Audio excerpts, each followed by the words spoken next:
The HFY warships moved through space like giant metal sharks. Each ship was as big as a human city and covered in sharp edges that caught the light from distant stars. Inside the largest ship, Commander Zixith stood before a huge window that showed the endless darkness of space. His body was twice as tall as a human and covered in scales that looked like broken glass. When he was angry, the scales would glow red. When he was pleased, they turned a soft blue color. Right now, his scales were bright blue. The HFY had just finished taking over another star system. It had been easy, just like all the others. They did not need to fire their weapons or destroy cities. All they had to do was show up and let the other species feel their presence. Within hours, sometimes minutes, the enemy would surrender completely. Zixith remembered the last battle, if it could even be called a battle. The Milani people were known across the galaxy as fierce fighters. They had sharp claws and teeth like knives. Their ships were fast and deadly. But when the HFY fleet arrived, something strange happened to the Milani. They started shaking. Their voices became weak and scared. Some of them even fainted just from being near a HFY ship. It was the gift that made the HFY the most powerful species in the galaxy.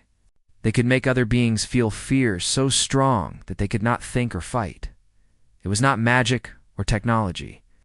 It was something that came from inside them, something they were born with.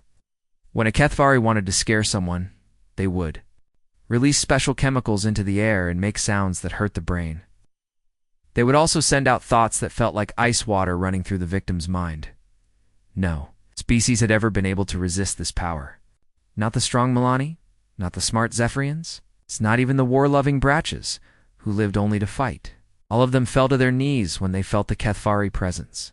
This made Zixith feel proud and strong. He had been a commander for 50 years and had conquered 23 different worlds. He had never lost a single battle because he had never needed to fight one.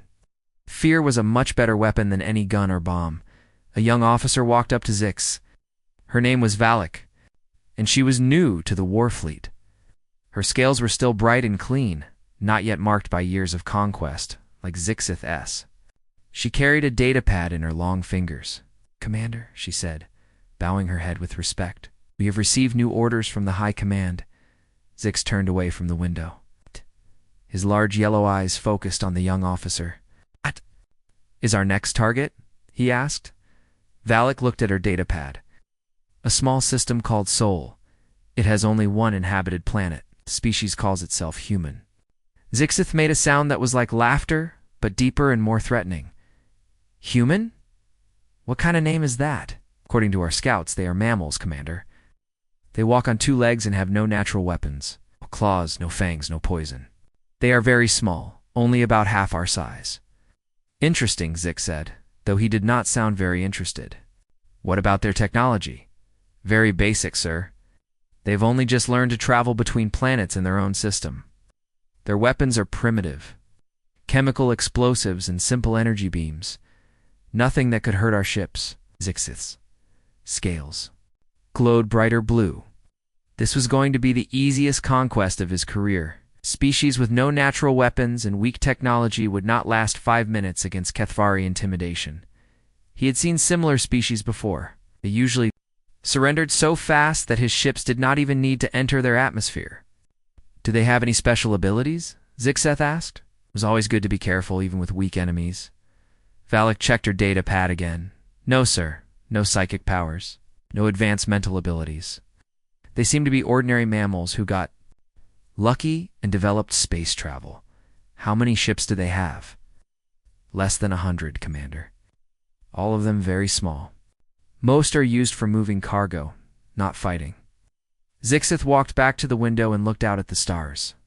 Somewhere out there was this small blue planet full of creatures called humans. They had no idea what was coming for them. They probably thought they were safe in their little corner of space. Soon they would learn what real power looked like. "How long until we reach their system?"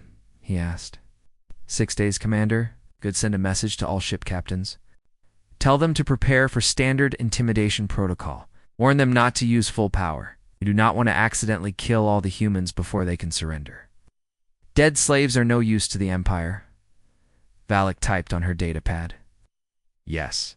Commander, should we record the surrender for the High Command? Of course, Zix said. They will want to see how quickly these humans break. It might even be a new record.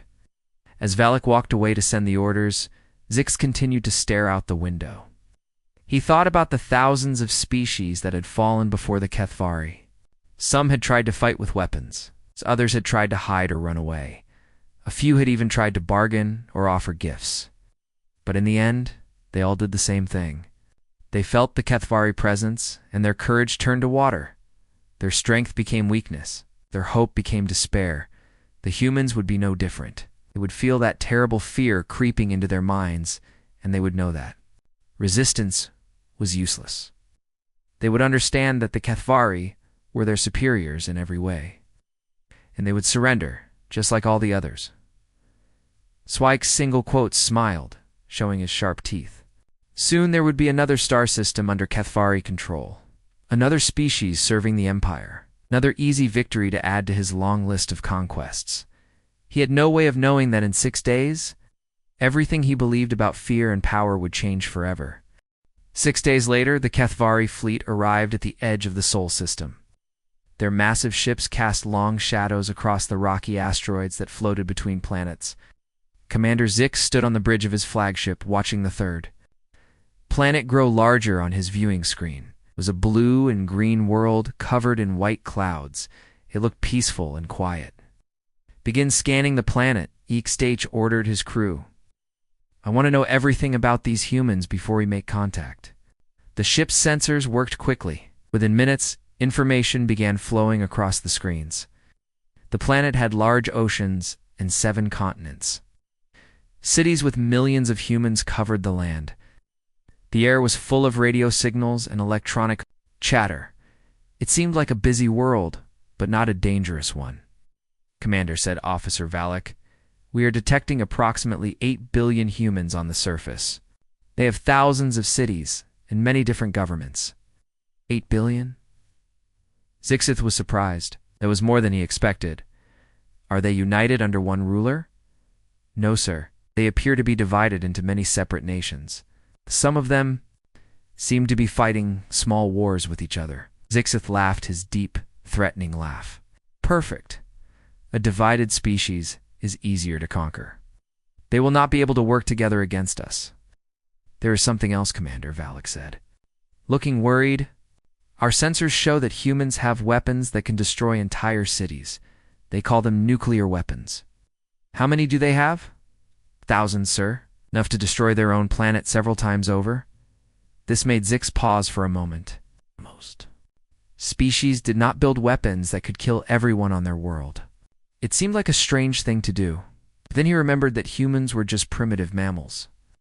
They probably did not understand how dangerous their own weapons were. It does not matter, he decided. Once they feel our presence, they will be too scared to use any weapons. Begin the intimidation protocol. The Kethvari ships moved closer to Earth. When they were just outside the planet's atmosphere, they began broadcasting their fear signal. It was a mixture of sound waves, chemical signals, and psychic energy that had never failed to break an enemy's will. The signal spread out from the ships like invisible poison. Reaching toward the blue planet below, on Earth every human with a radio heard the message at the same time. It came in perfect English, though no human knew how the aliens had learned their language so quickly. People of Earth, the message said in Zixith's deep voice. We are the Kethvari Empire. Your world now belongs to us. You will surrender immediately and accept our rule. Any resistance will be met with complete destruction. You have 1 hour to respond. The message repeated in every human language. Chinese, Spanish, Arabic, Russian, and hundreds of others. All across Earth, people stopped what they were doing and looked up at the sky. Some were afraid, others were angry, but most were simply confused. In the capital cities of major nations, emergency meetings began immediately. Presidents in prime, ministers tried to figure out what to do. Some wanted to fight, so others wanted to negotiate. A few wanted to hide underground and hope the aliens would go away, but while the world leaders argued, something unexpected happened. A small message came from the asteroid belt beyond Mars. It was from a mining ship called the Defiant Hope. Is Captain Sarah Chen of the Terran Mining Consortium? The message said. I volunteered to meet with the alien representatives. I am already in space and can reach neutral territory quickly. On Earth, government officials were shocked. Sarah Chen was not a diplomat or a military officer. It was just a woman who dug rocks out of asteroids for a living. But before anyone could stop her, she was already broadcasting her location to the alien fleet. Xerxes received the message on his ship. He looked at the information about this human called Sarah Chen. She was 43 years old and had been working in space for 15 years. Her ship was tiny compared to his flagship. She had no weapons and no military training that they could detect. This is amusing, Xixith said to his officers. They send us a single female in a mining ship. They must be more afraid than I thought. Should we destroy her ship, Commander? Asked Valak. Sklee decided. This will be perfect for our recording. When this human sees our true form and feels our presence, she will break completely. Then we can broadcast her surrender to the entire planet. It will show all humans what happens when they resist the Kethvari Empire. Xixith sent a message back to the human ship. Captain Chen, you will come aboard our vessel for negotiations. Come alone and unarmed. Any attempt to bring weapons or recording devices will result in your immediate death. Sarah Chen's response was simple. Understood. On my way. 2 hours. Later, a small shuttle pod docked with the Kethvari flagship. The pod was so tiny that it looked like an insect next to the massive alien ship. Kethvari guards met the shuttle and escorted single passenger through the ship's corridors. The corridors were designed to intimidate visitors. They were very tall and dark, with sharp metal edges everywhere. Strange sounds echoed from hidden speakers. The air smelled like copper and fear. Every alien species that had walked these halls before had started shaking and crying before they reached the main chamber, but the human woman who followed the guards seemed calm. How? She looked around with interest, like she was studying the ship's design. She did not seem afraid or impressed. What? She just walked steadily forward, her boots making small clicking sounds on the metal floor. The guards brought her to the main meeting chamber. It was a huge room with a ceiling so high it disappeared in darkness. At the center was a raised platform where Commander Xixith waited. He had prepared carefully for this moment. His scales were glowing bright red to show his power. The air around him was thick with fear chemicals. Psychic energy radiated from his body like heat from a fire. This was the moment when every other species had fallen to their knees in terror. This was when they realized that the Kethvari were there. Masters, and that resistance was impossible. Sarah Chen walked into the chamber and stopped at the bottom of the platform. She looked up at Commander Xixith with calm brown eyes. She did not shake. She did not fall down. She did not even look surprised. For the first time in his life, Commander Xixith felt something that he had never experienced before. Deep in his chest, something cold and uncomfortable began to grow. It would take him several more minutes to realize what it was. It was doubt. Commander Xixith looked down at the human woman from his high platform. She was so small compared to him. Her head barely reached his chest even though he was standing several steps above her. Her skin was brown and weathered, marked with small scars. Her hair was black with streaks of gray. She wore simple work clothes that looked old and used. This was supposed to be easy. Xixith had done this thousands of times before. He would release his full intimidation power and watch as the enemy representative collapsed in terror. Then they would beg for mercy and agree to surrender their entire species. It always worked exactly the same way. Xixith began the process. First, he made his scales glow brighter red. The light filled the chamber like fire. Then he released his fear chemicals into the air. The smell was sharp and bitter, like metal mixed with death. Next came the psychic attack. He pushed thoughts of terror and hopelessness directly into the human's mind. Finally, opened his mouth and let out the sound that had broken 1,000 civilizations. It was not quite a roar and not quite a scream. It was deeper than thunder and sharper than breaking glass. The sound waves hit the human woman like an invisible fist. Sarah Chen stood perfectly still. She did not fall down. She did not cover her ears or close her eyes. She did not even step backward. Instead, she did something that had never happened before in 3,000 years of Kethvari conquest. She stared back. Her brown eyes looked directly into Zixith, as yellow ones without fear or respect. There was no trembling in her body, no weakness in her voice when she finally spoke. "Are you finished?" she asked calmly.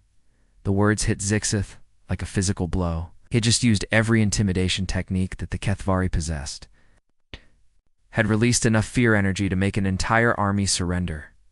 But this small human woman acted like nothing had happened. Zixith tried again, putting even more power into his attack. His scales blazed so bright they hurt to look at. The fear. Chemicals became so thick that several Kethvari guards in the room started feeling sick. The psychic energy was strong enough to crack the metal walls. Sarah Chen tilted her head slightly. It's like she was thinking about something interesting. She said, "This reminds me of my first day working on Titan, the mining supervisor.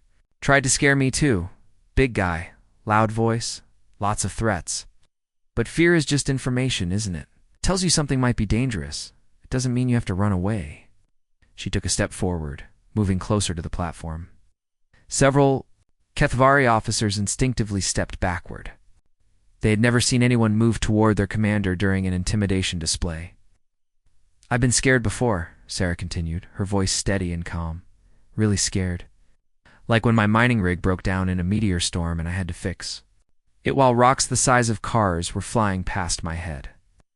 Or when pirates attacked our convoy and I had to fight them off with nothing but a welding torch and some spare metal." She took another step forward. Now she was at the base of the platform looking up at Zixth with those unblinking brown eyes. "Kid, but you want to know what I learned? Fear only controls you if you let it, and I stopped letting it control me a long time ago." Zixeth felt something crack inside his chest. It was like ice breaking on a frozen lake. For the first time in his life, he was looking at another being who was not afraid of him. Not even a little bit. The human woman was studying him the same.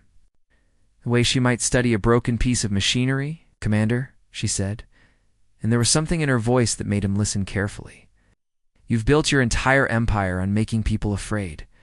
But what happens when you meet someone who just isn't scared?" The chamber had become very quiet. All the Kethvari officers were staring at their commander, waiting to see what he would do. But Zix found that he could not think clearly. The cold feeling in his chest was spreading through his whole body. Sarah Chen climbed up the first step of the platform, and the second. Zix wanted to order her to stop, but somehow the words would not come out of his mouth. She climbed the third step, then the fourth. Now she was close enough that he could see the details of her face. Her eyes were not just unafraid, they were calculating. Behind those brown eyes, Zix could sense a mind that was measuring him, evaluating him, looking for weaknesses. It was the gaze of a predator studying prey. "You're not as scary as you think you are," she said quietly, so only he could hear. "You're just big and loud. But I've dealt with big and loud before. The universe is full of things that want to kill. You, black holes, solar flares, asteroid storms, equipment failures in the middle of nowhere. Those things don't care how tough you think you are. They just kill you if you're not smart enough to handle them." She was standing right in front of him now, close enough to touch. Zixith realized that he was trembling slightly. When had that started? "Every scar on my body," Sarah said, pointing to a thin white line across her cheek. "It came from something that was bigger and stronger and more dangerous than you. Explosion fragments, solar radiation, equipment accidents, pirates with guns, and I'm still here. Do you know why?" Zixith could not speak. The cold feeling had reached his brain and was making it hard to think. "Oh." "Because humans don't give up." Sarah answered her own question. "We don't surrender just because something scares us. We figure out how to fight it, how to survive it, how to beat it. That's what we do. That's what makes us human." She turned around and walked back down the platform steps. When she reached the bottom, she looked back up at him. "So here's what's going to happen, Commander. You're going to take your ships and leave our system. "Yes." You're going to go back to your empire and tell them that humans are not afraid of the Kethvari. And if you ever come back here looking for a fight, we'll give you one that you won't forget." The chamber was completely silent now. Every Kethvari in the room was staring at their commander, waiting to see what he would do. But Zix could not move. He could not speak. He could barely think. For 3,000 years, the Kethvari had been the most feared species in the galaxy. But in the space of 10 minutes, one small human woman had done something impossible. She had looked at their greatest weapon and simply refused to be impressed by it. Sarah Chen walked toward the chamber exit, her footsteps echoing in the silence. At the doorway, she paused and looked back one more time. "Oh, and Commander," she said, "you might want to work on that intimidation technique. It could use some improvement." Then she was gone, leaving behind a room full of shaken Kethvari officers, and a commander who no longer understood the world around him. The cold feeling in Zixith's chest had a name now. He finally recognized what it was. It was fear. After Sarah Chen left the chamber, Commander Zixith stood frozen on his platform for a long time. The other Kethvari officers waited for him to give orders, but he said nothing. Scales had faded from bright red to a dull gray color. Hands were shaking slightly, though he tried to hide it. Finally, Officer Valak stepped forward. "Commander," she said carefully, "what are your orders?" Zix blinked and looked around the room as if he was waking up from a bad dream. "A return to ... return to the ship," he said slowly. "All officers report to their stations." As the officers filed out of the chamber, they whispered to each other in worried voices. They had never seen their commander act this way before. Zixith had always been strong and confident. He made decisions quickly and never showed doubt. But now he looked lost and confused.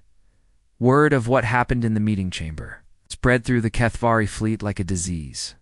Within hours, every officer and crew member had heard the story. A single human female had faced their commander's full intimidation power and had not been affected at all.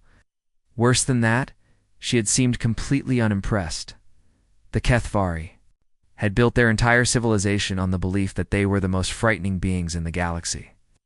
For 3,000 years, no one had ever questioned this. But now, for the first time, they were forced to wonder if they had been wrong. In the ship's mess hall, young officers gathered in small groups and spoke in hushed voices. "I heard she actually walked toward him while he was using intimidation protocol," one of them said. "That's impossible," another replied. "No one can resist the fear projection. My friend was in the chamber. He saw it happen." The human looked at our commander like he was just another piece of furniture. Similar conversations were happening all over the fleet. Experienced officers who had served for decades found themselves questioning everything they thought they knew about power and fear. Meanwhile, Commander Zixith had locked himself in his private quarters. He sat in his chair and stared at the wall, trying to understand what had gone wrong. He replayed the meeting over and over in his mind, looking for some explanation. The human woman should have been terrified. Every other species had collapsed within seconds of feeling Kethvari presence. But Sarah Chen had acted like his intimidation techniques were just noise and light. She had looked at him with the same calm expression she might use to examine a broken engine. Even worse, there had been something in her eyes that Zixith had never seen before. She had been studying him, evaluating him, looking for weaknesses. It was the way a hunter looked at prey, not the way prey looked at a hunter. Zixith tried to convince himself that the human had just been lucky. Maybe she had some kind of mental defect that made her unable to feel fear. Maybe she had been taking drugs to block the Kethvari fear signals. There had to be some explanation. But deep down, he knew the truth was simpler and more terrifying. The human woman had not been afraid because she had chosen not to be afraid. She had looked at the most powerful intimidation display in the galaxy and had decided it was not worth worrying about. A soft chime told Zixith that someone was at his door. "Enter," he said wearily. Valak stepped into the room. She looked nervous and uncertain. "Commander, we are receiving reports from our scout ships."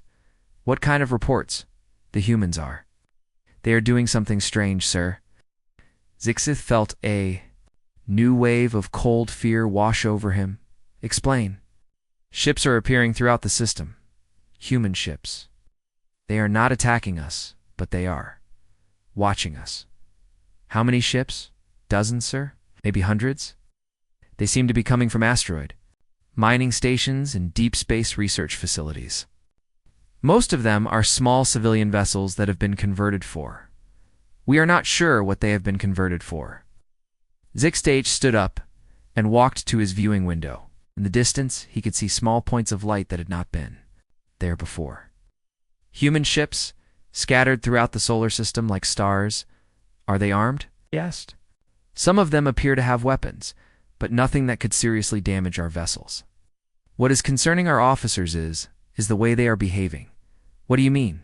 Valak checked her datapad. They're not trying to hide or run away. They are positioning themselves where we can see them clearly. And according to our sensors, each ship has a human crew aboard. The crews are ... They are watching us, Commander. Zixith felt his scales grow cold. Watching us, yes, sir? They're just sitting in their ships, looking at our fleet. Not with fear or anger, but with the same expression that Captain Chen had. Like they are studying us. Through his window, Zix could see more human ships appearing in the distance. They moved slowly and deliberately, taking positions around the Kethvari fleet. There was something deeply unsettling about the way they moved. They were not running away or preparing to attack. They were just ... there, watching, waiting. Commander, Valak said quietly. The crew is getting nervous. They say it feels like being surrounded by predators. Zixith knew exactly what she meant. The human ships were like a pack of wolves circling their prey. They were patient and calm, but there was something dangerous in their stillness. It was the quiet confidence of beings who knew they could handle whatever came next. Sir Valak continued. Some of the officers are asking. They want to know why we don't just attack. Our ships are much larger and more powerful than theirs. Zixith almost laughed, but it would not have been a happy sound. Attack. How could they attack when they could not even intimidate a single human? Female. The Kethvari had forgotten how to fight real battles. For 3,000 years, they had won every conflict before it started by making their enemies too scared to fight back. But humans, it seemed, did not understand the concept of being too scared to fight. A new message appeared on Zixith's communication screen. It was from Sarah Chen, broadcasting from her mining ship. Commander Zixth, her calm voice said, I hope you're enjoying the view. These are my people. Miners, engineers, scientists, traders, and a few retired military folks who were in the neighborhood. They wanted to meet you. The message paused, and Zixith could almost hear the smile in her voice when she continued. They're not here to fight, Commander. They're here to watch. You see, humans are curious by nature. When we hear about something new and interesting, we like to take a look. And you and your ships are definitely interesting. Another pause. Dad. Here's the thing about humans, Commander. We don't like bullies, and we really don't like it when bullies threaten our home. Oh. So we thought we'd come out and introduce ourselves properly. Let you get a good look at what you're dealing with. Message ended, but Zixith continued staring at the screen. Around his fleet, more human ships appeared every hour. Each one carried a crew that looked at the mighty Kethvari with the same unimpressed calm that Sarah Chen had shown. For the first time in 3,000 years, the Kethvari Empire was surrounded by beings who were not afraid of them. And Zix was beginning to understand that fear had been their only real weapon. Without it, they were just large creatures with impressive ships, facing a species that seemed to view size and threats as nothing more than interesting problems to solve. 3 days passed, and the situation grew worse for the Kethvari fleet. More human ships arrived every hour until there were over 300 of them spread throughout the solar system. They did not attack or threaten. They just watched with patient, calculating eyes. Commander Zixith had not slept since his meeting with Sarah Chen. Every time he closed his eyes, he saw her calm brown eyes staring back at him without fear. The memory made his scales turn cold. In gray, he tried to eat, but food had no taste. He tried to give orders to his crew, but his voice sounded weak and uncertain. The other officers were having similar problems. Officer Valak reported that many crew members were having panic attacks. Some refused to look out the windows because seeing the human ships made them feel sick. Others had stopped eating and just sat in their quarters, staring at the walls. Commander Valak said during their morning briefing, "We are receiving requests from ship captains throughout the fleet. They want permission to return home." Zix looked at her with tired eyes. "Return home? We have not completed our mission." "Crews are. They are afraid. They say the humans are making them feel the same way we make other species feel, like prey being watched by hunters." "That is ridiculous," Zix said, but his voice lacked conviction. "We are the Kethvari. We are the hunters, not the prey." But even as he said the words, Zixith knew they were no longer true. The humans had done something impossible. They had turned the tables completely. Without firing a single shot or making any threats, they had made the mighty Kethvari Empire feel helpless and small. Sir Valak continued, "There is something else. We intercepted a human communication. They are ... They are talking about us." "What are they saying?" Valak activated a recording device. Sarah Chen's voice filled the room, speaking to other humans across their communication network. "The alien ships are impressive," she was saying, "but the beings inside them are basically just bullies with fancy technology. They've spent so long scaring people into submission that they've forgotten how to actually fight. It's like they've become addicted to fear. Take that away and they don't know what to do with themselves." Another human voice responded. "So what's the plan, Sarah?" "Simple. Keep doing exactly what we're doing. We watch them, study them. We show them that humans are not impressed by size and noise. Eventually, they'll realize that their intimidation tactics don't work on us, and they'll leave." A third voice joined the conversation, and if they don't leave, Sarah's voice became harder. "Then we'll show them what happens when you threaten. Earth humans have been fighting each other for thousands of years. We know how to handle bullies." The recording ended. Zixith sat in silence for a long moment, processing what he had heard. The humans were not just unafraid of the Kethvari, they were studying them like scientists examining insects. They were learning the Kethvari weaknesses and sharing the information with their entire species. Commander Valak said quietly, "What are your orders?" Zix realized he had no idea what to do. For 3,000 years, the Kethvari had followed the same pattern. Arrive at a system, intimidate the local species, accept their surrender, and move on to the next conquest. But the pattern had been broken. The humans refused to be intimidated, and without intimidation, the Kethvari had no other strategy. New alarms sounded on the bridge. Commander called out the communications officer, "We are receiving a transmission from the High Command on Kethvar Prime." The main screen activated, showing the image of High Commander Vexen, the leader of the entire Kethvari Empire. His scales were deep blue with gold markings that showed his high rank. His yellow eyes were cold and angry. Commander Zix said, "You were supposed to conquer the human system 3 days ago. Why have you not reported their surrender?" Felt his throat close up. How could he explain what had happened? How could he tell the most powerful being in the Empire that a single human female had made him feel afraid? "High Commander," he began slowly. "The humans are different from other species." "Different how?" "They do not respond to intimidation protocols. Our fear projection has no effect on them." Vexen's scales flickered with disbelief. "That is impossible. No species can resist Kethvari intimidation." "I thought so too, sir, but I have seen it with my own eyes. The humans look at us without fear. They treat our most powerful displays as if they were entertainment. Then destroy them," Dexon snapped. "If intimidation fails, use force." Zix looked around at his officers. All of them were listening, waiting to see what he would say. The truth was that he was no longer sure his fleet could win a real battle against the humans. The Kethvari had not fought an actual war in centuries. They had forgotten how to do anything except scare their enemies into giving up. "High Commander," Zix said carefully, "I request permission to withdraw from the system and reassess our strategy." "Withdraw?" Dexon's voice rose to a roar. "The Kethvari Empire does not withdraw. You will complete your mission or face execution for cowardice." The transmission ended, leaving Zixith staring at a blank screen. Around him, his officers looked shocked and frightened. They had never heard a high commander speak to a fleet commander that way.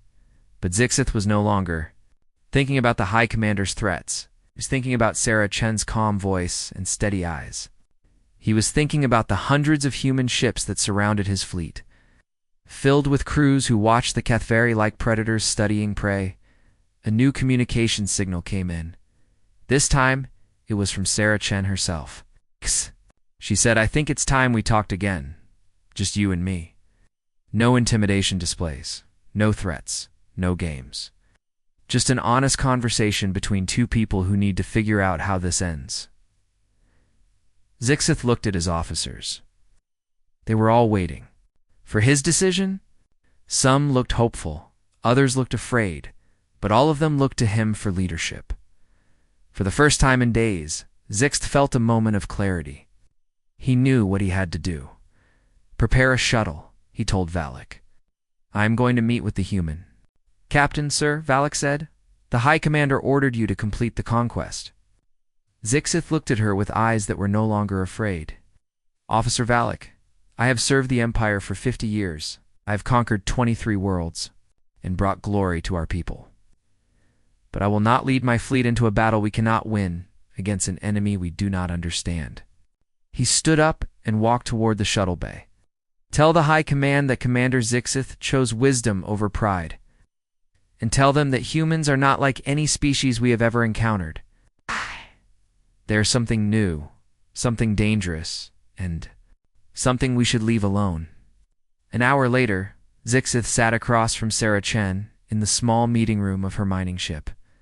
There were no guards, no weapons, no intimidation displays. Just two beings talking honestly about the future. "Commander," Sarah said, "you have a choice to make. You can try to fight us and discover that humans are much better at violence than you expected. Or you can take your ships and leave, and we'll pretend this never happened." Zixith looked into her calm brown eyes one more time. He saw no hatred, there no desire for revenge. Just the patient confidence of someone who knew exactly how dangerous she and her species could be if pushed too far. "We will leave," he said quietly. "But I must ask you something. How? How did you resist our intimidation? Every other species falls before our power." Sarah smiled, and for the first time, it was a kind smile. "Commander, humans have been dealing with scary things since we lived in caves, big predators, natural disasters, diseases, wars, and 1,000 other threats. We learned a long time ago that being afraid is normal, but letting fear control you is a choice. We choose not to." She leaned forward slightly. "Plus, we've been scaring each other with stories about monsters and aliens for centuries. When you showed up, half of us thought you looked pretty much like what we expected aliens to look like. You weren't scarier than our nightmares. You were just ... real."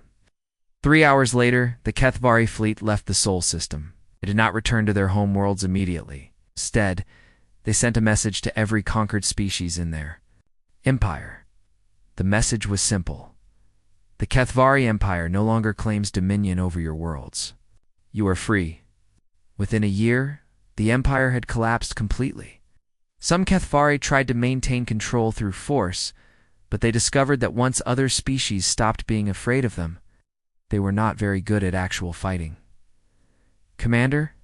Zix never returned to Kethvar Prime. He settled on a small colony world and spent his remaining years writing a book about his encounter with humanity. The book was called The Day Fear Died.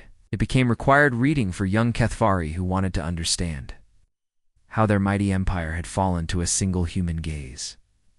The final line of the book read, "We learned too late that fear is only as powerful as the beings who choose to feel it. And humans, it seems, choose differently than the rest of us."